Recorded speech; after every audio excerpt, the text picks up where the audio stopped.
Bienvenue dans le podcast Se traiter en première classe, où chaque épisode est une invitation à explorer le voyage le plus significatif de ta vie, celui vers la version de toi-même qui te rend humble et fier. Je suis Émilie Antoine, psychologue, experte en gestion mentale et émotionnelle. Je suis également la fondatrice de mapsyenlignechaismoi.fr.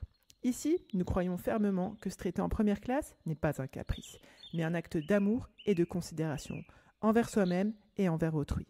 Dans ce podcast, je te donne des clés pour dépasser tes croyances limitantes, tes blocages, tes autosabotages et faire évoluer ton mindset et ta gestion émotionnelle sans souffrir et sans galérer. Ensemble, nous allons dénouer les nœuds qui t'empêchent d'être une femme plus confiante, plus sereine, plus épanouie.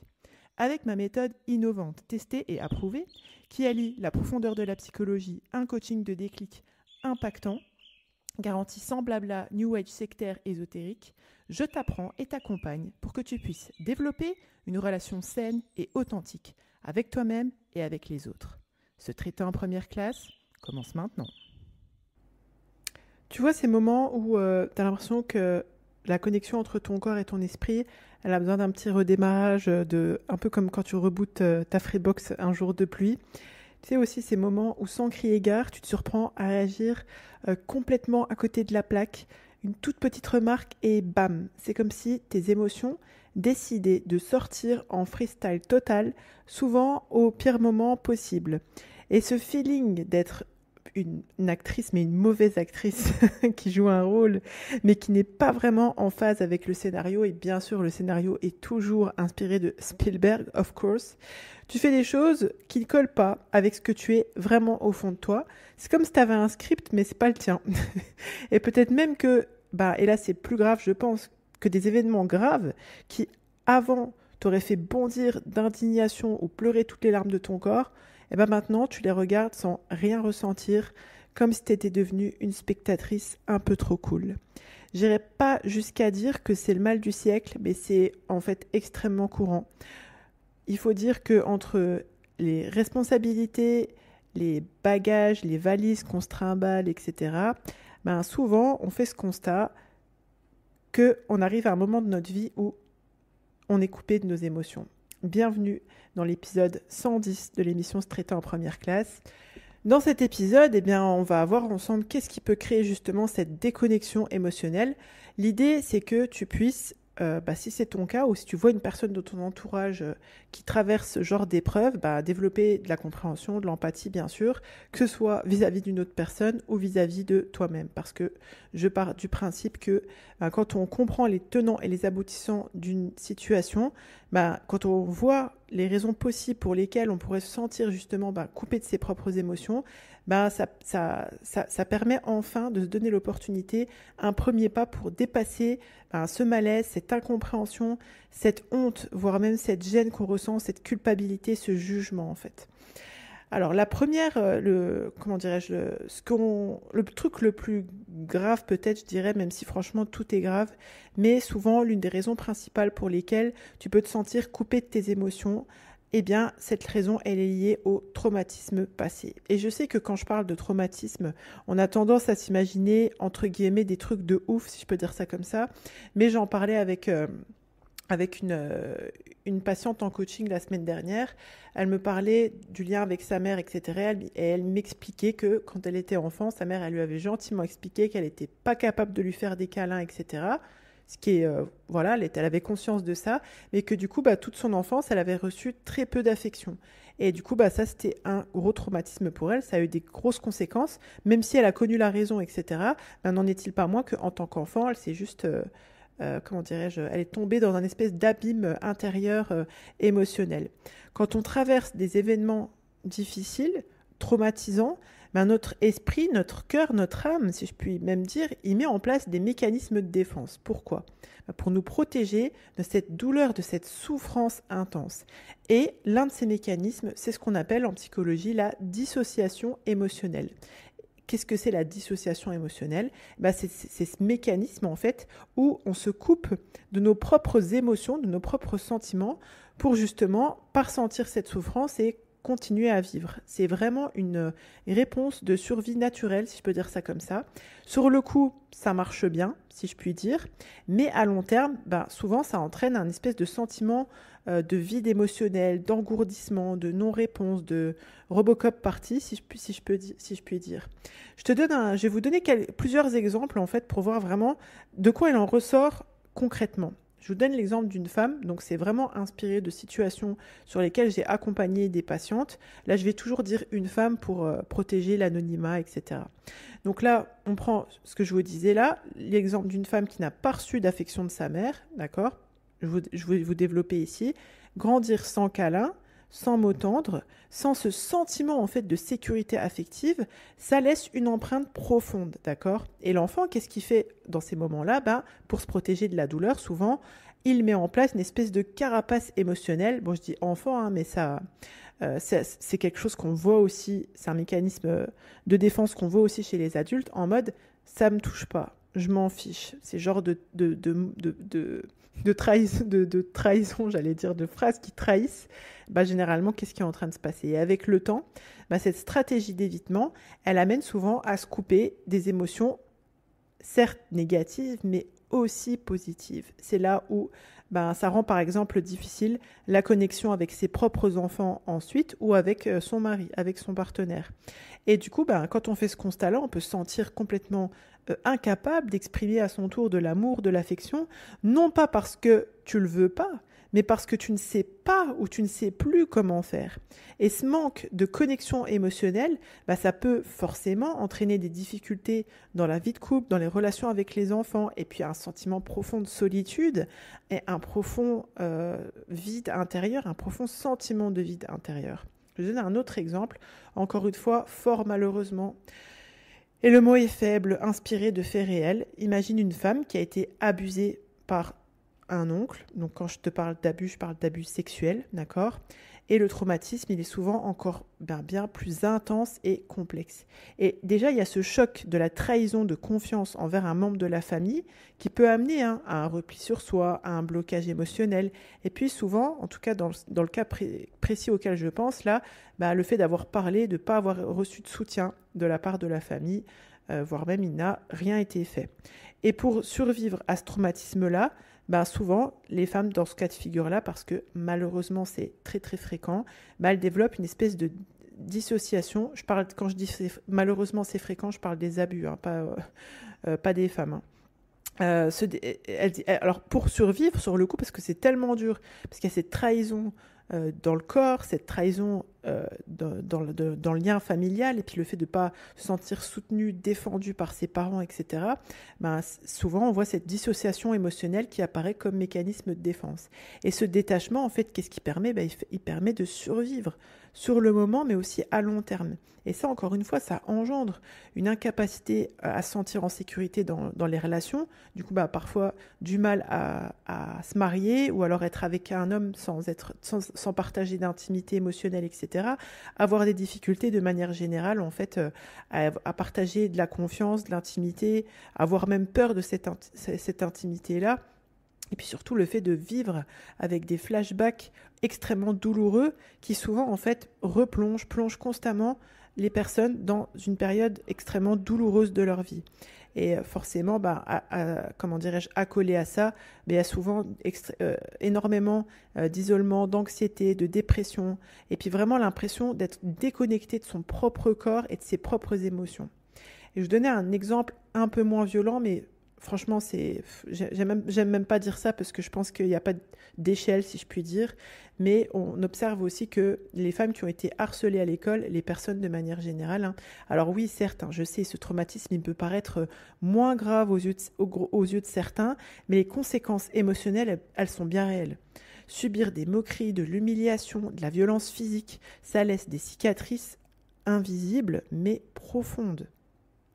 Et pour se protéger, souvent, pareil, on développe une espèce de dissociation émotionnelle parce que quand on cherche à engourdir, à faire taire en fait les émotions douloureuses qui sont liées au souvenir du harcèlement, que ce soit à l'école, sur le lieu de travail, etc., comme je vous disais tout à l'heure, c'est que les émotions négatives, entre guillemets, sont mises en sourdine, mais notre âme, elle va aussi faire taire les émotions positives, si je puis dire, enfin, les faire moins ressentir. Et ça, forcément, ça mène à une baisse d'estime de soi. Et surtout, quand on a vécu du harcèlement, une peur constante du jugement des autres. Parce que la peur du jugement des autres est vécue comme une menace profonde. Et forcément, quand on a peur du jugement des autres, qu'on continue de le percevoir comme une menace profonde à ce qu'on est, on a de grosses difficultés à s'affirmer dans sa vie d'adulte. Parce que c'est comme, si je vous la fais courte, m'affirmer égale danger de mort. Enfin, la personne, vraiment, émotionnellement, dans son mental, elle le perçoit comme ça. Et du coup, ça pousse en général ce type de personne à éviter les situations sociales, à se conformer, à se surconformer aux attentes des autres pour justement éviter les conflits. Parce que conflit égale gros problème. Pas conflit égale possibilité de communiquer, d'ajuster les avis, les opinions. Non, c'est juste égal problème. Et ça éloigne encore plus de sa véritable identité, de ses valeurs, de ce qu'on a envie de faire et surtout de ses émotions. Et je vous donne un autre exemple qui est malheureusement bien courant, mais voilà, encore une fois, c'est très malheureux. Mais dans le cas de femmes qui vivent de la maltraitance, de la violence conjugale, quand tu es constamment dans un environnement où tu es rabaissé, malmené émotionnellement, psychologiquement, physiquement, agressé, ça peut pousser à se dissocier aussi de ses émotions pour survivre au quotidien. Parce que la possibilité de partir, il y a tellement de paramètres en fait dans le fait de décider de quitter ce foyer, cet homme, etc. Et la douleur et la peur, la peur surtout devient des fois si intense que ces femmes-là choisissent de s'éteindre émotionnellement pour éviter justement cette souffrance et pouvoir continuer une vie entre guillemets normale, si je peux dire ça comme ça, mais qui n'en est pas une, on est d'accord. Et à long terme, le problème, c'est que cette dissociation peut rendre n'importe quelle personne un petit peu insensible à la douleur, mais aussi à la joie, et de plus savoir comment réagir aux situations aussi positives, avoir du mal à ressentir du bonheur, de la satisfaction, même lorsque la situation s'améliore, voilà, parce que tu es toujours sur tes gardes. Et cette dissociation prolongée, ça nous laisse dans une espèce de boucle de traumatismes qui sont non résolus, qui s'accumulent, et dans l'impossibilité de sortir de cet état de survie pour être plutôt dans un état de vivre, en fait. Et chacune des exemples que j'ai voulu vous montrer, en fait, pour voir déjà, la réalité, elle est bien plus vaste, elle est bien plus complexe que ce qu'on pourrait juste imaginer. Hop, je suis coupée. Non, il y a des raisons. Et comprendre la raison de ce constat qu'on fait à un moment donné, je sens plus mes émotions, j'ai l'impression d'être en mode Robocop, il faut essayer d'y mettre du sens, de comprendre, parce que quand on y met du sens et qu'on essaye de comprendre, là on peut commencer, c'est la première étape, parce que on va être plutôt développer une posture de compassion vis-à-vis de soi qu'une posture de jugement. Et puis, dans un autre, dans un autre ordre, dans un autre type de pourquoi, voilà, pourquoi, à un moment donné, je peux faire le constat que je suis coupée de mes émotions, eh bien, sache que le stress chronique et l'épuisement émotionnel, c'est-à-dire, autrement dit, le fait de vivre constamment sous pression. Alors déjà, vous avez vu dans la dernière situation que j'ai évoquée, évidemment qu'on vit toujours sous pression quand on vit avec quelqu'un de violent, mais rien que ça, c'est déjà pas mal, hein, mais ça coupe des émotions. Et c'est pas étonnant encore quand on regarde de plus près ce que ça implique. Parce que le stress chronique, c'est vraiment comme une espèce de machine invisible qui tourne sans arrêt dans ta tête et dans ton corps. Que ça vienne de ta vie perso, professionnelle, de tes responsabilités familiales ou même de la pression que tu te mets toi-même toute seule comme une grande pour répondre à certaines attentes sociales, ce stress-là, cette pression constante, elle finit par te vider de ton énergie émotionnelle. Et le résultat, c'est quoi ? C'est que tu te retrouves à fonctionner en mode Robocop, pilote automatique, déconnecté de ce que tu ressens vraiment. Je vais faire l'exemple d'une journée vraiment typique pour énormément de femmes. Tu te lèves le matin, tu as une liste de choses à faire qui est longue comme le bras. Il faut préparer le petit-déj, habiller les enfants, t'assurer que tout le monde a ce qu'il faut pour la journée. Après, tu cours au travail. Là, t'as plein de trucs à faire, t'as une montagne de tâches, t'as tes collègues, tu jongles entre les réunions, les emails, les demandes urgentes de ta boss, de tes collègues. Déjà, t'as cette journée qui est épuisante. Et puis après, tu rentres à la maison et c'est pas fini. Tu reprends ce qu'on appelle la deuxième journée. Devoir des enfants, dîner à préparer, machine à étendre, maison à ranger, voire même 2-3 courses. Et ça, sans parler des imprévus du genre les enfants qui tombent malades, la machine à laver qui déborde, une dispute avec ton mari. Et ce rythme, en fait, effréné, quand t'as pas le temps, quand tu prends pas le temps de t'arrêter pour respirer, encore moins pour te connecter à ce que tu ressens, mais là, parce que tu te dis, mais j'ai pas le temps pour ça maintenant, ça c'est secondaire, il faut être forte. Mais petit à petit, ce qui se passe, c'est que tu perds le contact avec toi-même, tu perds le contact avec tes émotions. Tu fais le robot, tu te sens comme un robot qui accomplit des tâches les unes après les autres sans vraiment être présente à ce que tu fais et surtout à ce que tu es. Et quand tu continues de vivre ainsi, c'est extrêmement difficile de se souvenir de la dernière fois où tu t'es vraiment sentie heureuse, satisfaite, mais même triste ou en colère. Il y a des femmes qui réagissent plus des fois. Et du coup, des fois, les enfants, ils essayent de provoquer, entre guillemets, une réaction. Mais bon, ça, c'est un autre sujet. Parce que tu es simplement fatigué, émotionnellement, physiquement. Et il y a cette pression des responsabilités familiales. Parce que si t'es mère, tu connais, hein, mais c'est ce sentiment de devoir être la super maman, la super femme, celle qui doit gérer sans jamais faillir.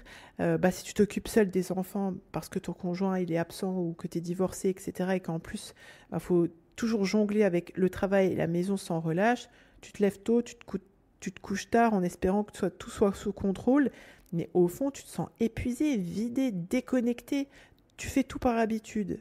Et là, tu n'as même plus l'opportunité de te poser des questions, de te poser avec toi-même. Et du coup, il y a même quand quelque chose de grave se produit, c'est comme si on n'a plus l'énergie de réagir comme on le ferait normalement. Ton enfant tombe, admettons, il se fait mal, tu t'occupes de lui, c'est comme si tu lui donnes pas de considération pour ses larmes, ses émotions. Juste, hop, tu nettoies la plaie, tu t'occupes de lui par réflexe. T'as pas vraiment, cette inquiétude, cette compassion que les enfants ont tellement besoin quand ils se font mal. Parce que t'as plus l'habitude de ressentir des choses.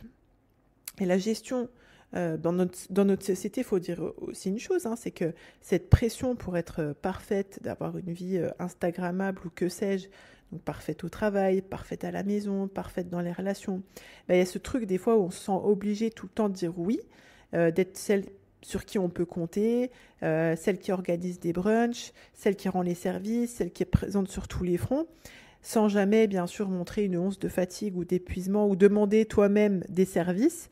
Mais du coup, à force de répondre aux attentes des autres, tu oublies de répondre à tes propres besoins et tu finis par faire des choses qui ne te correspondent pas. Parce que tu n'as même plus l'espace mental pour te dire non seulement est-ce que je suis vraiment disponible ou pas, mais est-ce que ça le fait en fait ce qui m'est demandé. Je me rappelle, j'avais une patiente comme ça qui avait, un jour elle avait eu un déclic, elle était toujours aux petits soins avec ses parents, elle leur faisait tous les papiers administratifs et tout, et puis un jour son père il lui demande de faire, je sais plus, cette déclaration à la CAF ou un truc comme ça, mais elle se dit mais attends, c'est faux ce qu'il est en train de me dire. Il est en train de me demander de faire une déclaration à la CAF qui est d'une fausse déclaration. Et là, elle a eu un déclic de choses qui lui a été demandées depuis plusieurs années, etc. Mais c'est tellement devenu un automatisme de tout faire sans poser de questions, sans analyser tout ça. Là, elle s'est dit, là, elle a eu un déclic en mode, non mais attends, là, je vais faire quelque chose de grave, quelque chose qui est complètement contre mes principes. Et le résultat de ça, c'est bien sûr l'épuisement émotionnel. À force de tirer sur la corde, mais tu te retrouves à bout de souffle. Tu n'as plus l'énergie de ressentir quoi que ce soit la joie, la tristesse, la colère, l'amour, la satisfaction, parce que tout ça, quand on est en mode « je suis coupé de mes émotions », in fine, tout ça nous semble terne, plat. On a l'impression d'être dans un espèce de brouillard constant, sans même savoir pourquoi on se sent ainsi. Mais j'ai vu des femmes que pour elles, c'était devenu leur norme, en fait, ce brouillard-là. Et même quand elles avaient un moment de tranquillité, elles se disaient, mais attends, je peux même pas kiffer, en fait. Elles se surprenaient à pas ressentir du tout ce qui est normalement se profiler comme quelque chose de positif, comme si les émotions avaient disparu. Et ce vide émotionnel, ça fait douter de soi. On se dit, mais attends, mais je suis vide, je suis éteinte de l'intérieur. Et c'était extrêmement perturbant. C'est essentiel de reconnaître que le stress chronique, l'épuisement émotionnel, c'est pas des signes de faiblesse, c'est des réponses normales, naturelles. Quand on a un mode de vie surchargé, c'est mathématique de finir, si je puis dire, par réagir comme ça. hyper important dans ces moments-là de prendre du temps pour soi, de ralentir, de se reconnecter à ses besoins, à ses émotions, voire même des fois juste de se poser la question. C'est quelque chose que je dis tout le temps, c'est pas parce que tu es capable que tu es en capacité de faire les choses. Et ça, c'est plus qu'un luxe, c'est une nécessité, plus encore pour être vraiment présente dans ta vie, pour ceux que tu aimes, il faut d'abord que tu sois présente pour toi-même. Et souvent, ce que je remarque, c'est qu'il y a certaines croyances qu'on développe tout au long de notre vie qui nous poussent à éviter les émotions. Peut-être que tu as grandi dans un environnement où on t'a appris que montrer ses émotions, c'était un signe de faiblesse, ou c'est un truc de blanc, c'est un truc d'européen.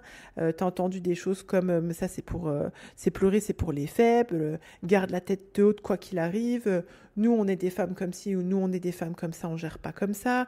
Et dans certaines familles, c'est commun d'être éduqué à réprimer ses émotions dès le plus jeune âge, voire même à être humilié quand on manifeste.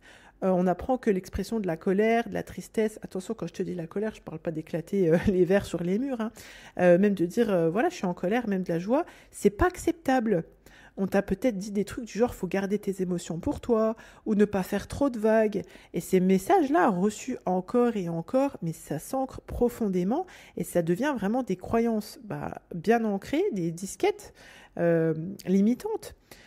Si tu as appris que enfouir tes sentiments, ça permet d'éviter d'être jugé, donc en danger, ou de paraître vulnérable ou de faible, et encore là, c'est la peur de l'autre, quelque part, et tu finis par la conclusion que c'est plus facile d'ignorer les émotions que de les affronter, que de les comprendre, parce qu'on a cette crainte comment dirais-je, regarder, faire face à nos émotions, ça va nous échapper, nous submerger. Et ces croyances, elles mènent à éviter, consciemment ou inconsciemment, de se connecter à ce qu'on ressent réellement. Et ça peut se manifester. C'est des personnes qui disent, qui vont sortir comme ça, des femmes, de toute personne, de toute façon, c'est pas si grave. Moi, j'ai pas de raison de me sentir comme ça. C'est une manière en plus d'invalider elle-même ce qu'elle est en train de ressentir. Et c'est totalement contre-productif. Et à force d'éviter ces émotions-là, tu risques de te retrouver complètement coupée d'elle-même. Tu sais même plus comment les identifier, les exprimer. Par exemple, il y a une sœur qui a acquis le journal d'introspection. Donc, vous pouvez retrouver sur mapsyenlignechez-moi.fr/journal, qui m'a envoyé un mail en me disant la première fois que j'ai ouvert le journal d'introspection, mais je me suis sentie submergée. Je me suis rendu compte que je ne connaissais pas ou plus plein d'émotions en fait. Et parce que quand on est à force d'éviter ces émotions, d'être coupé d'elle-même, on ne sait plus les identifier, les exprimer. On peut ressentir une espèce de malaise sans pouvoir mettre des mots dessus, de se surprendre à réagir de façon disproportionnée, à une petite contrariété, parce qu'on n'a pas laissé la place aux émotions plus profondes de s'exprimer. Et le problème avec cette répression émotionnelle, c'est qu'elle ne fait que renforcer cette déconnexion, le fait de se sentir coupé. Tu vois, c'est un mécanisme que tu as mis en place qui donne ce résultat. Tu deviens ce résultat d'être étrangère à tes propres ressentis, comme si la vie intérieure était une espèce de langue que tu n'as pas appris à parler, en fait. Et si tu as été aussi encouragée dans ta vie à rester forte, à tenir bon dans toutes les situations, et à renforcer l'idée que les émotions, c'est un fardeau, une distraction même de ce qui est important, de vouloir toujours tout contrôler comme ça, ignorer, de mettre tout sous le tapis, comme je dis souvent, on se prive des aspects positifs. Il faut se dire un truc, c'est que quand on essaie toujours de shut down le négatif, le positif s'amoindrit aussi. On ressent moins les joies avec nos amis, les émotions que tu peux lire quand tu relis un super bouquin, ou la paix intérieure que tu peux ressentir quand tu as libéré une tristesse longtemps retenue.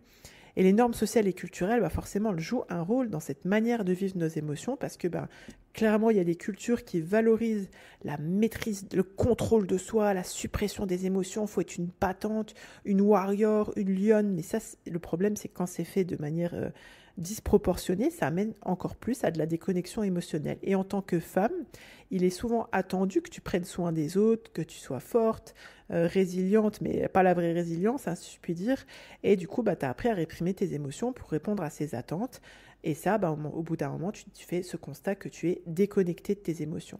Et pour briser ce cercle de l'évitement émotionnel, ben encore une fois, c'est important de reconnaître ces disquettes qu'on a, ces croyances limitantes, ces mécanismes de défense, ces barrières qu'on a construites au fil du temps, de les reconnaître et puis d'accepter, d'oser l'idée qu'elles peuvent être déconstruites avec de la patience, de la compassion, de la bienveillance, mais surtout, c'est ce que j'ai dit à une de mes patientes cette semaine, je lui ai dit, mais tu sais, la colère, ça tue pas en fait. Elle me parlait de quand son mari se mettait en colère, ben en mode normal, c'est une émotion du quotidien. Je lui ai dit, tout va bien, il est juste en colère. Mais elle, de par son histoire, bon, ça c'était dans la partie précédente dont je vous parlais, ben elle était en mode, ouais, colère égale danger de mort en fait. Et mais c'est ça, reconnecter avec ses émotions, ça permet de dialoguer avec ses émotions, de les accueillir, de les explorer sans jugement, de les comprendre, parce qu'elles font partie intégrante de ce qu'on est. Et c'est vraiment un chemin du coup vers plus de sérénité, plus d'épanouissement, plus d'authenticité. Et puis il y a une autre, comment dirais-je, il y a un autre ensemble, un autre ensemblier, je crois que c'est les Belges qui disent ça, qui peuvent mener au constat qu'on est coupé de ses propres émotions, c'est la dépression et les troubles de l'humeur. Donc, la dépression et d'autres troubles de l'humeur, ça peut être des causes majeures de déconnexion émotionnelle. Quand on est en proie à la dépression, c'est fréquent de ressentir cet engourdissement émotionnel. C'est un état où les émotions peuvent s'éteindre progressivement. Et ça peut être lié avec les causes dont je vous ai parlé tout à l'heure, parce que ça peut créer de la dépression. Mais quand tu perds tout intérêt pour les activités que tu aimais avant, que tu te sens apathique, indifférente par rapport à des situations qui autrefois auraient, qui t'auraient mise en feu ou en tout feu, tout flamme, ben, il faut savoir que oui, la dépression, cette maladie, qui a des effets que je vais développer, ben, ont des effets physiologiques, chimiques, ont des effets sur nos émotions. On sait que la dépression affecte, je répéterai jamais assez, la chimie du cerveau. Ça perturbe les neurotransmetteurs qui régulent notamment l'humeur, comme par exemple la sérotonine, la dopamine, la noradrénaline. Ces substances chimiques, elles sont essentielles pour qu'on puisse ressentir du plaisir, de la motivation, plein d'autres émotions. Et lorsque l'équilibre de ces neurotransmetteurs-là est perturbé, bah, ça devient difficile, mais par A plus B, de manière mathématique, de ressentir des émotions positives, négatives, mais de se connecter même à ce qu'on ressent habituellement.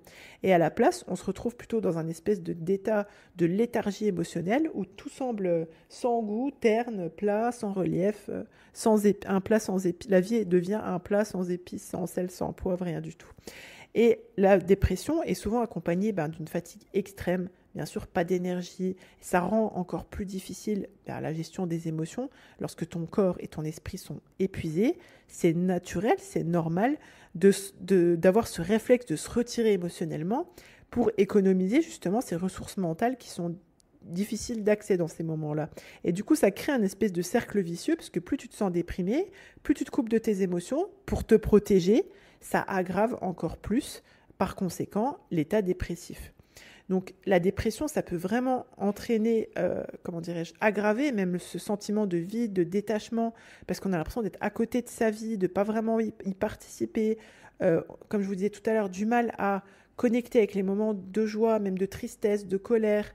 Ça m'est arrivé de travailler avec des femmes qui étaient en mode « Attends, mais là, je devrais pleurer, je ne suis même pas en train de pleurer, en fait. » Ce détachement émotionnel, certes, c'est une façon pour l'esprit de se protéger de la douleur, mais ça peut provoquer après un bouleversement qui va alimenter la dépression.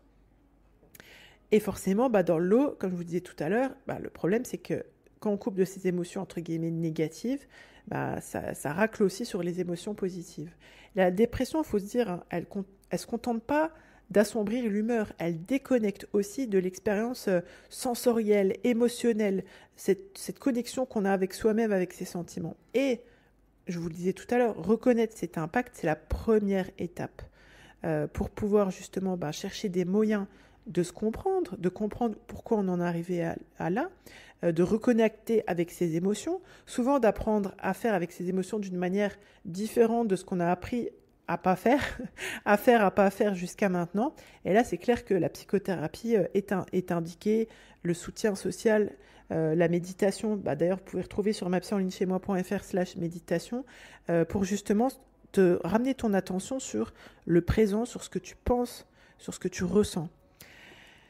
Je voudrais encore souligner que ces mécanismes d'autoprotection inconscients, souvent, cette coupure avec les émotions, c'est vraiment une forme d'autoprotection sur le coup. On ne veut pas se saboter sur le coup, on veut juste survivre, complètement inconscient. C'est vraiment quelque chose que ton esprit a mis en place pour éviter justement de revivre ces moments de souffrance intense, de vulnérabilité qui fait flipper, et ces mécanismes encore une fois, d'autoprotection, ces mécanismes de défense-là, c'est des réponses naturelles, normales, mathématiques.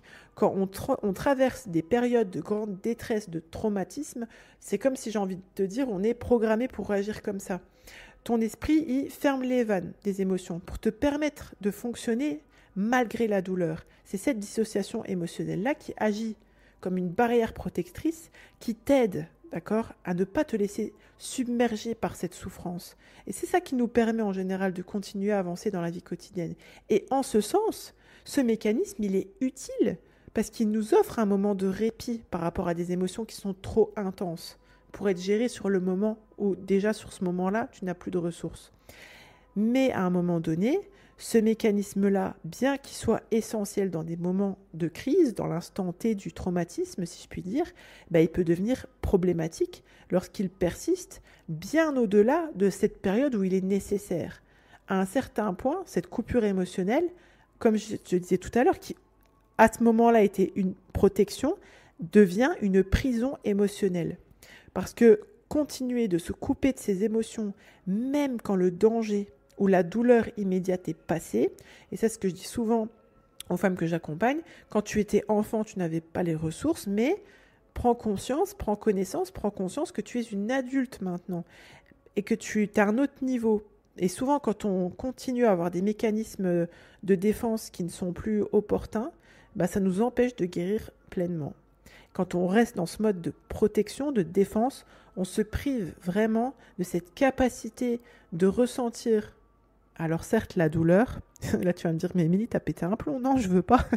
mais c'est aussi de ressentir les émotions positives, comme la joie, la connexion relationnelle, l'amour, comment dire, c'est que je suis en train de le fait de rire, en fait, voilà, le plaisir, apprendre à faire différemment avec la réalité. C'est vraiment ça, en fait.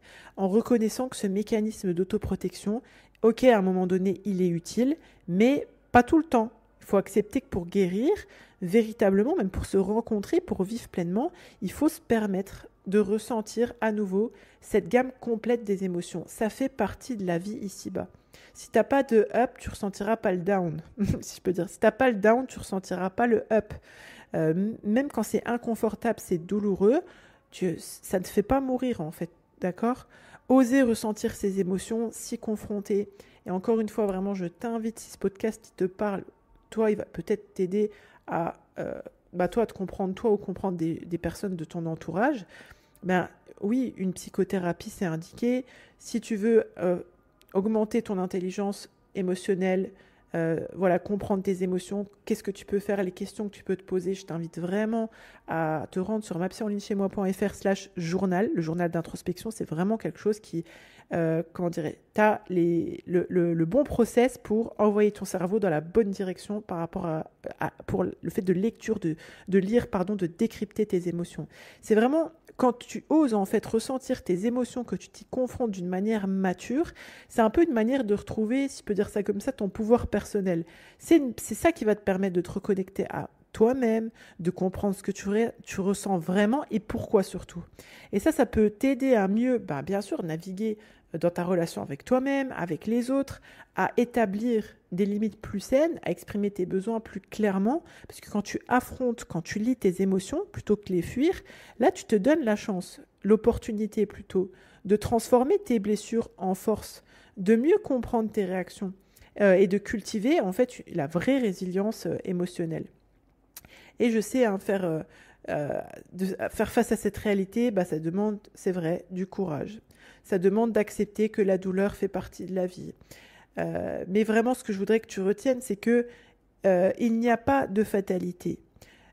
Que tu ressentes un vide, que tu te sentes coupé de tes émotions, c'est compréhensible. face aux douleurs et aux défis de la vie, comme j'ai voulu te l'expliquer, te le transmettre dans ce podcast. C'est un mécanisme de défense que tu as développé pour te protéger, mais il n'y a pas de fatalité. Tu n'es pas obligé de continuer sur ce mécanisme-là. Tu peux, c'est pas une condamnation à vie en fait. C'est plutôt un signal de ton corps, de ton esprit, de ton âme, qu'il t'envoie en fait pour que tu puisses te traiter en première classe, d'écouter ce qui se passait à l'intérieur, te donner l'opportunité de guérir. Tu n'as plus besoin d'être cette femme qui est piégée dans la douleur de ses expériences passées, de ces mécanismes qu'elle reproduit et qui créent aussi de la déconnexion dans son présent. Tu peux être plus humaine, tu peux être plus résiliente. Inch'Allah, si Dieu le veut, tu as cette capacité de surmonter ces barrières émotionnelles. En te reconnectant à tes émotions, c'est vraiment cette opportunité de vivre une vie qui est plus sereine, plus authentique, plus vibrante, si je peux dire ça comme ça. Je voudrais vraiment que tu retiennes une chose et que tu acceptes l'idée que se reconnecter à tes émotions, ça ne signifie pas que tu vas te laisser submerger par elles. Ça signifie plutôt que tu vas les accueillir comme des parties intégrantes de toi. C'est t'autoriser à ressentir cette gamme complète des émotions. La joie, l'amour, la paix, mais aussi la tristesse, la colère et la peur. Ça fait partie de la vie. Toutes ces émotions font de toi une femme qui est entière, qui est vivante. Et c'est normal d'avoir peur d'ouvrir la porte à ces émotions quand on les a longtemps gardées enfouies. Mais vraiment, rappelle-toi que ce n'est pas une faiblesse, c'est une force. Et c'est à travers justement la lecture, la lecture de cette vulnérabilité que tu vas trouver ton vrai potentiel, ton authenticité, que tu vas apprendre à te connaître. Chaque jour, tu peux faire ce petit pas vers toi. En fait, c'est juste de contempler, j'allais dire, mais voilà, d'interroger tes émotions, le pourquoi, du comment, de prendre quelques minutes pour respirer, pour interroger qu'est-ce qui se passe en toi. Alors vraiment, je t'invite à jeter un coup d'œil au journal d'introspection. Mais là, quand tu vas prendre ce temps de te connecter avec toi-même, même si ça te semble difficile au début, ou alors en parlant avec une psychologue diplômée, qui peut te soutenir dans cette reconnexion-là, chaque petit pas compte. Et chaque effort pour te reconnecter avec tes émotions, c'est un acte de courage, de compassion, où tu te traites en première classe. Il n'y a pas de fatalité. Il y a juste des opportunités de leçons, de croissance, de renaissance, si Dieu le veut. J'aimerais beaucoup avoir vos retours par rapport à ce podcast, parce que je sais que c'est vraiment un sujet qui est lourd. Mais je voulais vraiment toutes ces choses que j'explique à mes patientes, aux femmes que j'accompagne, que ce soit dans les coachings mentaux, en psychothérapie, au sein du bootcamp Ma Psycampus. Il y a des choses que je répète en fait. Et dans ce podcast, je voulais vraiment donner les clés pour que vous compreniez qu'est-ce qui se passe en fait vraiment quand je suis coupée de mes émotions, que vous puissiez sortir du mode jugement, que vous puissiez passer dans le mode compréhension, que ça puisse être un premier pas à une page qui se tourne. N'hésitez pas à me laisser un petit commentaire, franchement ça fait toujours plaisir. J'essaie autant que faire se peut, je les lis et d'y répondre. Sinon c'est la team Ma Psy en ligne chez moi qui me soutient sur ça. Et si tu veux m'adresser une note, une review, un commentaire. D'ailleurs, j'ai lu un commentaire la dernière fois sur Apple Podcast, franchement, qui déchirait. J'étais trop contente. Je peux pas y accéder là, mais franchement, merci à toutes les personnes qui nous laissent des commentaires. Merci de votre écoute et de votre attention. Au plaisir de revenir dans vos oreilles. C'était Émilie Antoine pour l'émission Se traiter en première classe, cette dose hebdomadaire pour que tu puisses te construire, te cultiver le mindset d'une femme qui est épanouie et qui est en phase avec ses ambitions, ses valeurs et ses principes. Chaque semaine, je déboule pour vous donner des explications autant que faire se peut impactantes et surtout des conseils concrets pour que vous puissiez vivre en fonction de vos aspirations, de vos ambitions et surtout pas en fonction de vos peurs, de vos croyances limitantes et de vos blocages. Pensez bien que vous êtes la première personne à bénéficier du crédit que vous accordez à votre existence et je vous dis à bientôt. Bye bye. Si tu es prête à donner un tournant à ta vie et à embrasser pleinement l'idée de te traiter en première classe, je t'invite à rejoindre Ma Psycampus. C'est le pas décisif vers une version de toi-même plus sereine, plus confiante, plus épanouie. Sur Ma Psycampus, tu commenceras par découvrir les fondations de la maîtrise mentale et de la gestion émotionnelle, posant ainsi les bases saines de ton évolution. Ensuite, tu embarqueras sur un voyage transformateur qui te révélera comment accueillir ton unicité et cultiver une paix intérieure face aux défis de la vie. Tu apprendras à forger de la confiance et à vivre en harmonie avec ta nature profonde, tout en affirmant tes convictions, tes valeurs, tes principes avec bien plus d'assurance. Tu recevras les clés pour prendre des décisions judicieuses et structurer ta vie de façon à ce qu'elle reflète fidèlement tes aspirations, tes valeurs et tes principes. Tu seras guidé vers la maîtrise de ta sérénité intérieure et l'expression de ta grâce naturelle. Je te fournirai, étape par étape, une méthode pour devenir une femme non seulement capable d'agir conformément à ses ambitions, mais aussi de célébrer son épanouissement personnel, professionnel et spirituel. Avec ma méthode alliant la profondeur de la psychologie à un coaching de déclic garanti sans blabla, New Age, sectaire, ésotérique, tu passeras de la théorie à la pratique, te dotant des outils nécessaires pour une évolution tangible. Et c'est sans risque. Si après avoir activement participé et suivi tous les modules, les rendez-vous individuels, les rendez-vous groupés, de coaching, de cercle, en live ou en replay, et planter les graines des exercices proposés, tu ne constates aucune amélioration, nous nous engageons à te rembourser intégralement. Le seul risque que tu prends en nous rejoignant sur ma Psycampus, c'est de te transformer en une version plus épanouie, plus confiante, plus sereine de celle que tu es. Pour commencer ce voyage transformationnel, rends-toi sur mapsyenligne-chez-moi.fr/mapsycampus, MAPSYCAMPUS. Ensemble, sur Mapsycampus, nous allons débloquer ton potentiel et te guider vers une version de toi inspirée et inspirante. Tu es la première personne à bénéficier du crédit que tu accordes à ton existence. À très bientôt sur Mapsycampus.